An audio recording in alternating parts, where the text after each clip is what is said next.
আমি মুখ্যমন্ত্রীর নাম প্রস্তাব করেছি। আবার এটাই অ্যাকশন, নো রিঅ্যাকশন।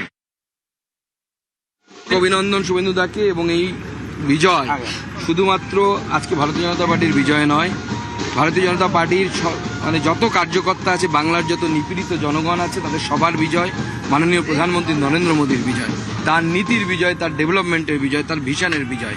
মাননীয় মোদীজি বলেছিলেন যেটা, যে ভয় আউট, ভরসাহীন, তার বিজয়। এটা আমাদের জন্য একটা বিরাট ব্যাপার। শুভেন্দুদার নেতৃত্বে আমরা বিধানসভার ভেতরে এবং বাইরে লড়াই করেছি, এবং সেই লড়াইয়ে আলটিমেটলি শুভেন্দুদার নেতৃত্ব দিয়েছে। ওনাকে অনেক অনেক অভিনন্দন। আমরা অত্যন্ত আনন্দিত।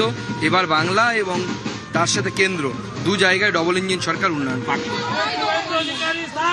এখনকার মুখ্যমন্ত্রী যেভাবে 5 বছর লড়াই দিয়ে এসেছেন বিধানসভার মধ্যে এবং বিধানসভার বাইরে, ইউনানিমাসলি তার নাম উঠে এসেছে এবং আমাদের শীর্ষ নেতৃত্ব তাকে তার যোগ্য সম্মান দিয়েছেন। আজকে 21টা রাজ্যে আমাদের সরকার চলছে এবং সেখানে প্রত্যেকটা রাজ্যেই একবার নয়, দুবার, তিনবার করে আমাদের সরকার হয়েছে। আমরা কাজ করেছি, আমরা আমাদের প্রতিশ্রুতি রেখেছি এবং এবারেও আমরা যা যা বলেছি প্রত্যেকটাই রাখার চেষ্টা করি। ডক্টর শ্যামাপ্রসাদ মুখার্জির যে স্বপ্ন, সেটা আজকে পূরণ করতে পারলাম এত মানুষের আশীর্বাদে। এর থেকে বড় কিছু আর হতে পারে না। হলো আমাদের তো একটা মানে রক্ত গরম হয়ে গেছিল, যে একটা চ্যালেঞ্জ করে, যে নিজে শুধু নন্দীগ্রামে না, চলো তোমার ঘরে গিয়ে জিতবো, চলো তোমাকে হারাবো। আর আমরা তার সৈন্য হয়ে লড়াই করেছি।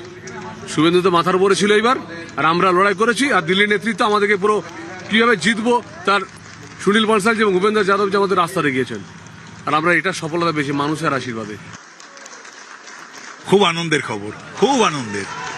একসঙ্গে কি লড়াইটা দিয়েছে ছেলেটা গত 5টা বছর, ভাবা যায়, ঝুঁকি নিয়ে, জীবন দিয়ে।